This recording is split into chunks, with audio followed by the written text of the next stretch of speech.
আশুলিয়ায় DB পুলিশের অভিযানে 2 মাদক ব্যবসায়ী গ্রেফতার। ঢাকা জেলা পুলিশের পুলিশ সুপার মোহাম্মদ আনিসুজ্জামান পিপিএমের নির্দেশনায় বিশেষ অভিযান পরিচালনা করে 2 মাদক ব্যবসায়ীকে গ্রেফতার করেছে ঢাকা জেলা গোয়েন্দা পুলিশ ডিবি উত্তর। ঢাকা ডিবি এর অফিসার ইনচার্জ মোহাম্মদ জালাল উদ্দিনের নেতৃত্বে এসআই মোহাম্মদ সিরাজ উদ্দৌলাহ সঙ্গিয়া ফোর্স সহ 1 নভেম্বর রাত 11টার দিকে আশুলিয়া থানার 2 নম্বর কলমা এলাকায় এই অভিযান পরিচালিত হয়। অভিযানে গ্রেফতার হয় 2 মাদক ব্যবসায়ী চাঁপাইনবাবগঞ্জের আলীনগর এলাকার মৃত আমজাদ হোসেনের ছেলে সালাম, বর্তমানে আশুলিয়ার চারাবাগ উত্তরপাড়া এলাকায় বসবাসরত। আশুলিয়ার পূর্ব সদরপুর এলাকার কামরুজ্জামান বাবুর ছেলে হাদিউজ্জামান রানা।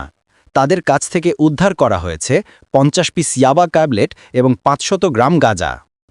পুলিশ সূত্রে জানা গেছে, গ্রেফতারকৃত সালাম একজন পেশাদার মাদক ব্যবসায়ী। তার বিরুদ্ধে আশুলিয়া থানাসহ একাধিক মামলা রয়েছে। উক্ত ঘটনায় আশুলিয়া থানায় নিয়মিত মামলা রুজুর প্রক্রিয়া চলছে।